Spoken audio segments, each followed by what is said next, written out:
the injury here late? Just what's something nagging? What's been going on there? Just something little. It's gone already basically now. So it was good. They decided just to, be careful and just not have anything linger, and it was good.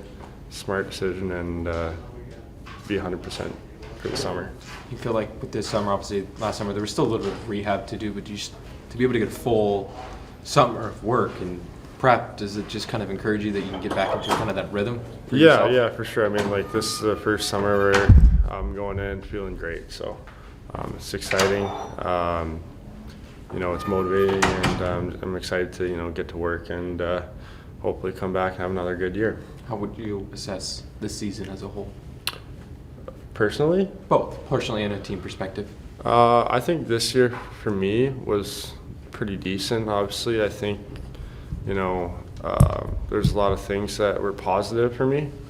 I think there's another step I could take myself as well. Obviously, I think there's room for me to grow in a lot of ways, but I think if I take a step back and look at it, I'm pretty happy with the trend of the season, like the way things went. So I'm just happy that I could stay decently healthy and have a good summer and work on things I need to and hopefully be better next year.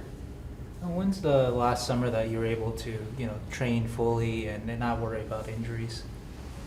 3 summers ago. So yeah, it's nice. So, how do you see your game growing from here, I guess, as you look towards the offseason and into next year? How do you see your game growing? Yeah, for sure. I mean, like, one of the biggest parts of goaltending is positioning and reading the play, and that comes with doing it, right? So the more you're in there experiencing it, the better you get at reading situations in play. So I got a lot of ice time this year, got a lot of situations that maybe I haven't seen before, so I got a lot of repetitions put my way, so I got a lot of work there. And then obviously working with Spears, he's been great.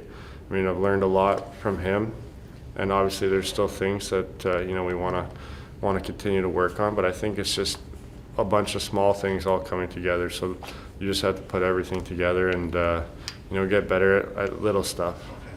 Okay. What was Mike Creer's message to the group earlier today when you guys got together? Yeah, he was just saying that it was a hard year. He was happy that for the most part we stayed pretty positive.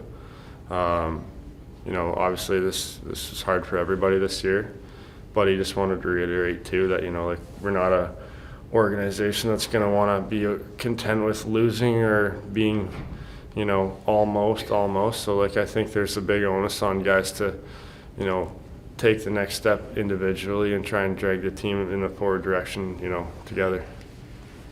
Some of that, I don't know, was some of that missing a little bit this year? As the losing, I'm sure, weighs on a lot of guys, and it's tough. Nico was just saying it's tough sometimes just to come to the rink with a positive attitude. Is that, was it weighing on a lot of guys this year, the losses, I guess? Yeah, I mean, losing's hard in the NHL, right?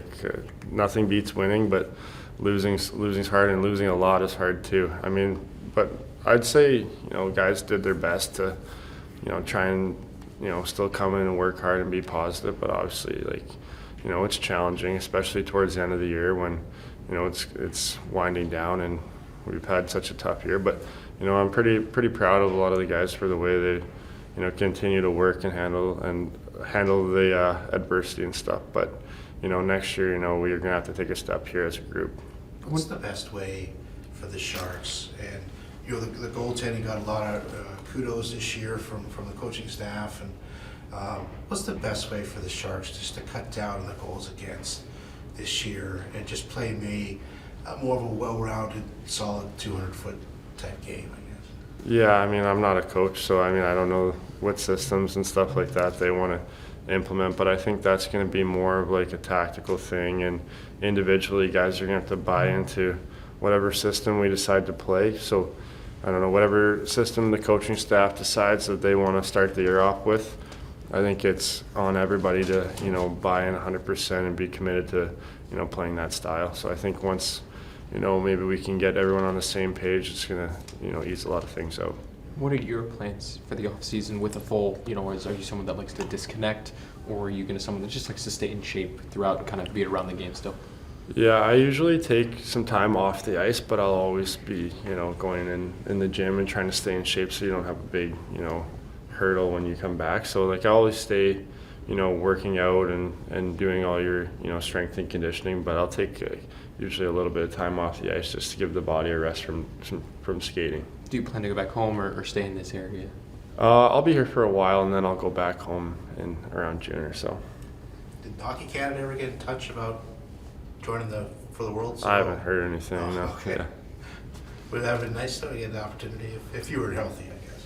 Oh yeah, I mean obviously whenever you get a chance to go, it's pretty cool. But those things are out of your control. So if you get a chance to go, it's cool. But if not, it is what it is. To that point earlier about what you guys can do better to cut down the goals again, just from your perspective as a goalie, is there kind of a type of situation or shot that you want to see a lot less of next year? Breakaways or cross-lot pass, just anything just in particular stands out? I mean, whenever the game is straight line and it's not getting seamed, it's a lot easier, right? So when things don't go east-west so many times, that's probably when stuff goes bad. So I'd say, like, I don't know, if you limit the amount of seam passes, that's a good place to start. What was the high point of the season for you? Well, maybe the first game. I don't know. I would say just as a whole, it was great to be able to have a fresh start. So I mean, it's hard to put your finger on one particular moment, but just like for me, I was pretty excited to come in here, a new place, new people, and just have a fresh start and a chance to kind of reset and get my game going. And I thought that, that happened. So I was pretty happy with the way things worked out. You were mostly healthy through the season, and not to be a wise guy, but just the sight of the New Jersey Devils uniforms and you get injured, that had to be the most frustrating part of the year. I know. I was saying to Spears, like, you can't make that up. That's crazy how that happened. But yeah, I guess I'm just a little bit cursed by that. But overall, no, you're right. Like, it was pretty solid in the health department. Obviously, I had the one minor tweak, but hopefully if I can repeat that again next year, if not, maybe even do a little bit better, that would be awesome. For yourself, obviously Vitek was brought in, and there's a hope that he's ready. What would it mean just to be a pair, a tandem again with him? Yeah, he's a great guy. Vitek's awesome, really funny, happy, like a positive guy. So we had a good relationship. He's a good partner, and obviously just being able to get back with him will be pretty good for both of us, I think. We've talked a lot about the leadership in Granlund and Cunnin, but a lot of times when we've talked to Capel or even Devin recently, he's talked about how much you and Thomas have had an influence on him from a goaltending perspective. Is there a way to be a leader as a goaltender? Probably. I mean, it's less of like a vocal in the room kind of leader, but maybe just by the way you carry yourself or the actions you have. Like, I'm not really the guy in the locker room that's hooting and hollering or, like having big speeches or anything like that. But I mean, I guess if you, show up and work hard and let your play, speak for itself, I guess a lot of guys can kind of look to you in kind of a leadership role, I guess. You seem like the kind of guy that's able to keep your positivity too throughout kind of these very difficult times. So is that something that you add to sort of the atmosphere of the room? Yeah, I mean, that's kind of a thing that I struggled with when I was younger, but I mean, you learn as you go. You can only do so much as one guy, right? So, I mean, if I got down on every situation that I felt, kind of frustrated with, it'd be a tough life. So, you kind of learn how to manage the highs and lows and just, take the positive, stuff out of every single day. Are you able to do that as a team, right? There's always the conversations of don't get too high, but don't get too low. Is that something that, I guess, as a young team is still trying to learn a little bit?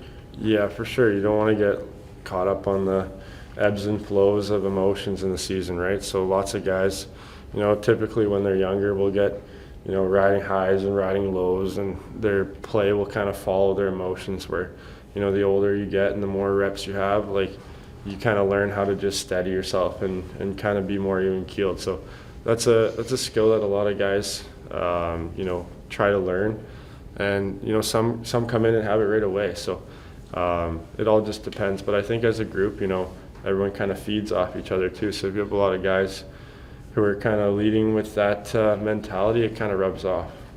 You talk about your attitude. We would often see after the game Coach Spear talking to you, whether it was a good night, a bad night. It seemed like he was always overwhelmingly positive. He was bringing things up to you. How much has he impacted your game? He's awesome. I can't say enough good things about him. I feel pretty, lucky to have been able to spend a year with a guy like that. So, I mean, coming here, I didn't really know him until, he came out and skated with me in Toronto, and, we clicked right away. So, I mean, he's a smart guy. He knows the game, and I think he has a good mentality about it too. So, we're pretty fortunate to have him.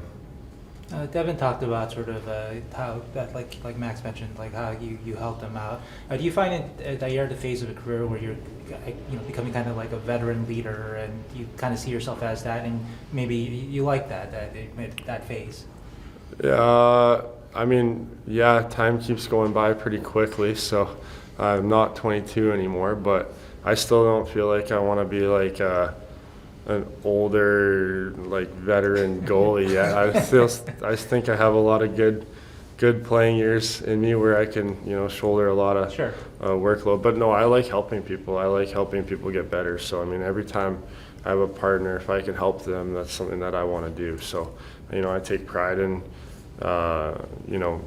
trying to bring the best out of the people around me. Yeah, that's what I was getting at, though, that sort of the maturity that you said you have, that even keelness, right? That's part of becoming more of a veteran, right? Yeah, for sure. I get that.